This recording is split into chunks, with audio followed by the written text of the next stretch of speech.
Jones, now with us tonight is someone who's famously being called a difficult woman, and that's the pre-Watershed version. Now, is it a fair description? Well, let's ask the man who knows her best, because our guests tonight are the Prime Minister, Theresa May, and her husband, Philip.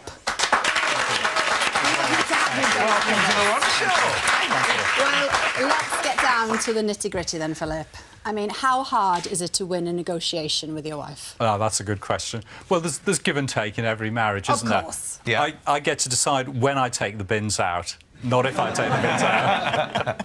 But, I mean, of There's course... boy jobs and girl jobs, you see. There's boy jobs and girl Who jobs. does what boy and girl jobs? I definitely do the taking the bins out. I do the traditional boy jobs, by and large. Yeah, yeah.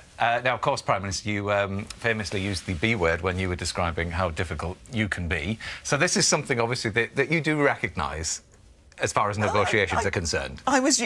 When I used it, I was, of course, using a description that somebody else, a colleague, had used of me. Yeah. But I'm just sort of making the point that actually, you know, when you're in negotiations, you need to be tough. Yeah. And actually, it's right to be tough sometimes, particularly when you're doing something for the country. Yes, yes. And recently you went on a lovely walking holiday in Snowdonia. Absolutely. And you came back and decided that you would call an election. Now, originally you said that you wouldn't do that until 2020, but obviously you'd had a change of mind.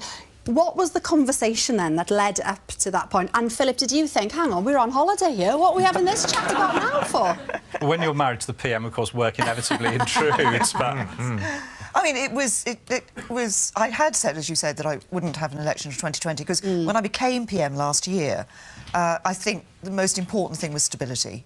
Yes. And I wanted to give the country that stability and show that we were getting on with the Brexit process. But when we were going through the process of triggering Article 50, it just became clear that other parties were looking ahead to disrupt negotiations, and I just felt it was important to have an election, to get a clear mandate, and then take that forward and strengthen the UK's hand in negotiating, because it is going to be tough. Yeah. So with that particular walking holiday then, did you go to clear your mind so that you would get sorted, or is it something that just kind of happened when you were there? Because we love walking in the Welsh mountains. I mean, that is the good reason. choice. That is the reason we go. Yeah. We do love it. It is. I mean, it's Cadale great. Idris is beautiful, Cardiff. isn't it? Yeah. It is beautiful. When we eventually get to the top, I'll to be able to So we have been up once. We've been up once. Yes.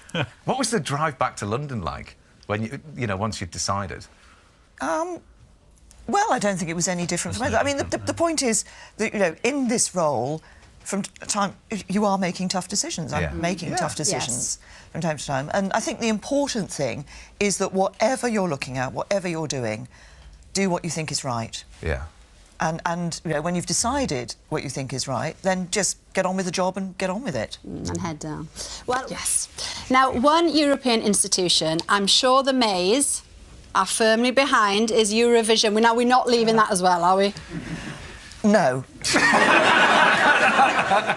Although I'm tempted to say, in current circumstances, I'm not sure how many votes we'll get. Yeah, well, that's going to be very interesting come potentially. Saturday. Very interesting indeed. Well, it's... Lots of food for thought there. But, of course, Prime Minister, politicians, I mean, they have a major responsibility in this as well. As soon as you bring spin doctors into the mix and they're asking you to present maybe stories that aren't 100% true. And have you ever been in situations like that where you've given in to the spin doctors?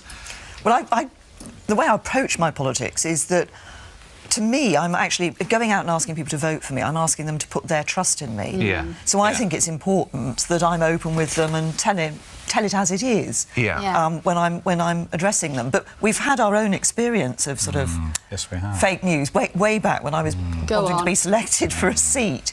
One of the newspapers reported I was going to have trouble being selected to fight a seat as a Conservative candidate because of my new baby.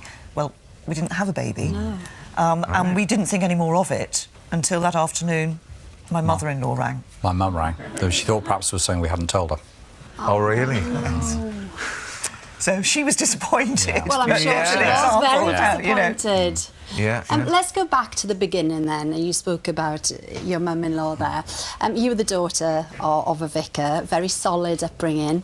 Was there any chance that you would have rebelled at all, or, you know, the values that were instilled then, are those the values that you've very much taken forward with you?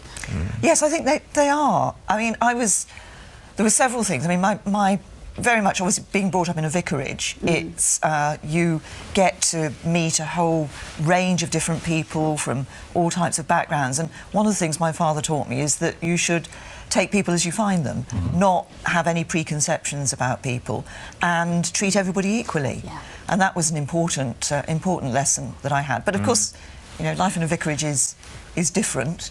Because you get so many people coming in to see you, don't People you? calling You just all the meet so many time, people in the don't you? village, Yeah. absolutely. Yeah. Yeah. And is it right your father was a shoe salesman? Yes, he worked in for a footwear company for the whole of his career, in fact, as people did in those days. You know, he joined the same company in the late 1940s and carried on doing that till the 1980s when he retired. Yeah. So you see that upbringing and that contact, as you say, you know, gives you that insight of the majority of working Britain.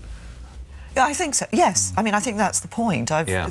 had the opportunity to interact, to meet, to talk to people and to see an insight into people's lives. And of course that's what you're able to do as a Member of Parliament. Of course, you know, with people who come to you in your surgery and so forth, you really get an insight into people's lives. What's your earliest memory then of wanting to become Prime Minister? Because many people say, you know, oh, she didn't necessarily want to, it just happened. But what is the actual truth on that? Well, there are one or two stories go around which I don't recognise myself about how early I might have thought about this. And not really. I mean, one of the other things that I was taught by my parents is whatever job you're doing, just get on and do your best in that job. And that's how I've approached everything in my career. And so that's what I was doing. But So of course... Sorry. Well, I knew you were interested in politics, but Yeah. I never heard Theresa say she wanted to be Prime Minister until, you know, until she was well established in you know, in the shadow cabinet. But then we were looking at some footage, weren't we? Yeah. And we found you, Philip, back in 1986. Yes, the Conservative Party conference. Yes. Right, there you go. So it could very much have been you, Philip. So how did you decide which one was going to stand for office and which one would kind of do, you know, if you want a sort of a normal job? I'm not sure it was a sort of... No, I don't think it was quite as sort of It just... thought through as that in a way. It's that we were asked if one of us would like to stand for the local council, and you were very keen to stand, and Yes. rightly so, actually. And it sort of You were very fitted good at the time. It just worked for us, yeah. Work-wise. Because really where it all started was university, and you were studying geography, is that right? So did you have a sense then that you wanted to change Britain? And I'm not talking about being Prime Minister here, just getting into politics. Well, I wanted to become an MP from quite an early age. From when I was at school, I wanted to become an MP. Yeah. And as Philip says, obviously, when we met, he knew that I was interested in politics. Yeah. And it's always been about making a difference. Right. Because politics is about people, and it's about improving people's lives. And it's about just feeling that the decisions you're taking, you have to, as I said earlier, take what you believe to be the right decision, but doing things that really will help people to get on and have a better future. And can you describe the minute? Because I think lots of people don't feel that they necessarily know a lot about you as the person. How did it feel when it dawned on you, oh my gosh, I'm going to become Prime Minister, this is it? Well, I mean, obviously, having taken the decision to stand for the Conservative Party leadership last summer, that you think about that. But I think when perhaps it absolutely dawns on you when you're walking through the door of number 10 for the first time in that role. And it's a huge privilege, but you also actually do feel a huge responsibility. Oh, I'm sure. It is very, Yeah. I think, speaking as a spouse, the whole thing's very, you know, very humbling, really. You think, gosh, you know, so many people are entrusting their futures to Theresa and the team she leads, and I just think that's incredible, really. Yeah. It's interesting you're talking about the team there, because since the year dot, it's always been about the Conservative Party. But as far as the kind of marketing that we've seen over the last few days is concerned, it's very much been about you, Prime Minister, and, you know, vote for me, Theresa May, and, you know, my local candidates as well. So how comfortable are you sitting with that kind of... It's quite presidential in that way. Well, it's not. I mean, it is about the Conservative Party. It's about a team of people in the Conservative Party. And obviously I'm the leader of that party, the leader of that team. But it's also about the fact that I think at this election, the choice is about leadership for the future About individuals, of the country. right? Well, it's about having a strong and stable government. It's about strong and stable leadership, because, you know, we mentioned earlier, tough negotiations coming ahead. There will be tough times getting Brexit right. And I think you need to have that stability and that certainty to be able to do that. But it's not just about Brexit, it's about taking the country beyond Brexit as well. OK, we're going to move on. Right, we're going to talk about your partnership now, because this is what everybody wants to know. So you were intro to each other at Oxford Uni, weren't you? So we'll go in turn. Philip first. First impressions of your wife-to-be at the time. What a lovely girl. And she still is. Philip, did you fancy her instantly? Absolutely. Excellent. It was love at first sight, absolutely.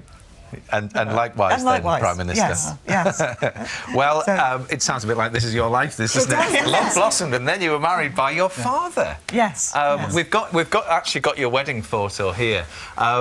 So many faces, and you know, when you look at that photo, what memories does that bring for you, Prime Minister? Oh gosh, well, I mean, it's those are my obviously my parents and my mother's mother, so my maternal grandmother there. So I mean, I suppose it brings back huge memories of just a very happy childhood, actually. I mean, we were talking earlier about life in a vicarage, which is slightly different, but it's just very happy, a very stable. I was very fortunate, very stable, and I think crucially from my parents, they were very much of the view that it was up to me what I wanted to do. They didn't sort of say, you can't do that because you're a girl, or you can't do this. You know, it was very much... Which is great, isn't it? Which is great. And time was incredibly precious with them at that point, because it was only a year or so later when things didn't go so Yes, that's right.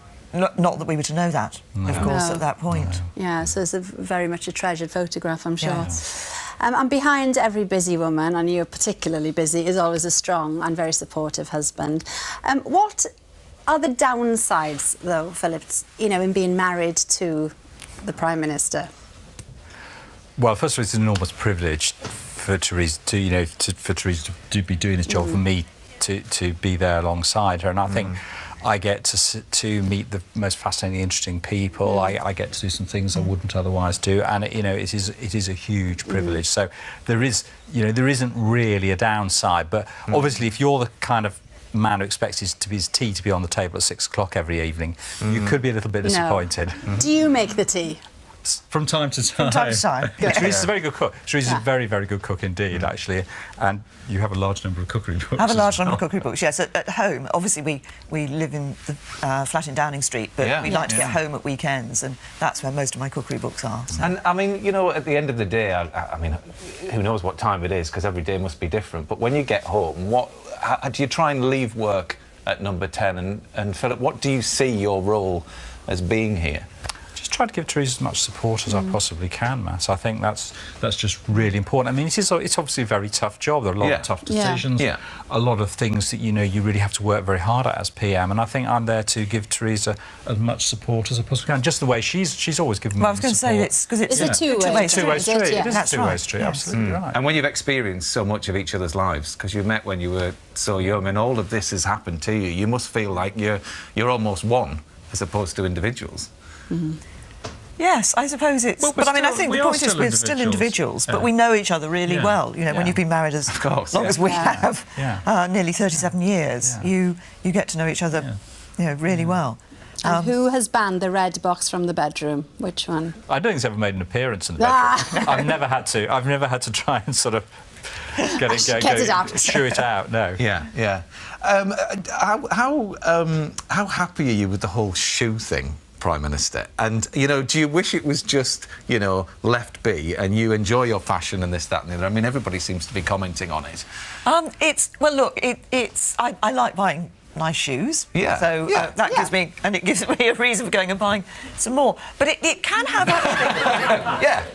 it can have a serious side to it. And just to tell you a little story, this happened about, I suppose, 4 or 5 years ago.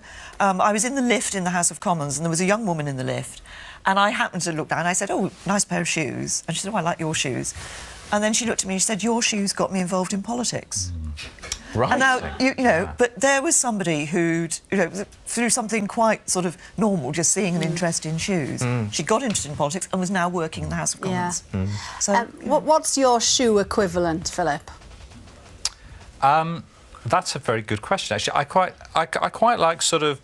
I mean, ties, although I'm not wearing them on the sleeve. I mean, like jackets, stuff like that. Yeah. You know, fairly normal. Is there men's much stuff, space for you in the wardrobe at number 10, though? I sort of get a little section of my carved out for myself. Excellent. Well, we're going to say thank you very much for joining us. It's been a pleasure to